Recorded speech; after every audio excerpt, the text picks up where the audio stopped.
सुन्नत इब्राहिमी की तकमील के बाद ख़वातीन ने किचन संभाल लिया। मज़ेदार चटखारेदार पकवान बनने का सिलसिला शुरू हो चुका है। एक ऐसे ही घर से रिपोर्ट करिए मरियम हसन, जहाँ इस वक्त मज़ेदार कलेजी और भुना गोश्त तैयार किया जा रहा है। जी मरियम बताएगा। बड़ी ईद की खुशियां भी बड़ी बड़ी, जहां ईद कुर्बान पे सुबह के औकात में सुन्नत इब्राहिमी की तकमील के बाद मर्द थके हारे घरों को लौटते हैं, वहीं ख़वातीन किचन का मोर्चा जो है संभालती हैं और मज़े के चटखारेदार पकवान तैयार किए जाते हैं। कोफ्ते बनाए जाते हैं, कलेजी बनाई जाती है।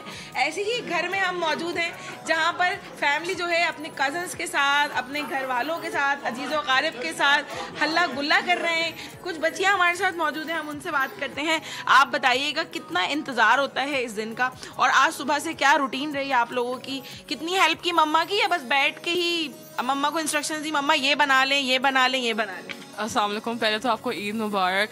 And as you can see मैंने काफ़ी हेल्प करी अम्मा की, बिकॉज ऑब्वियसली इस दिन का बहुत इंतज़ार होता है, स्पेशली बिकॉज अभी पेपर्स ख़त्म होते हैं, तो इस ईद की लाइक स्पेशल वाइब होती है, बिकॉज आप एक्चुअली इंजॉय कर सकते हैं।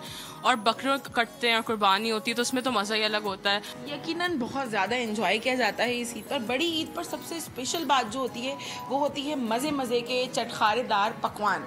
और इस वक्त जो है कलेजी यहाँ पर उसके मज़े उड़ाए जा रहे हैं, उसके साथ साथ कोफ्ते, बिरयानी और उसके साथ साथ मज़े की चीज़ें आगाह करी थी। सब्सक्राइब करें और बेल दबाएं ताकि कोई खबर रह न जाए।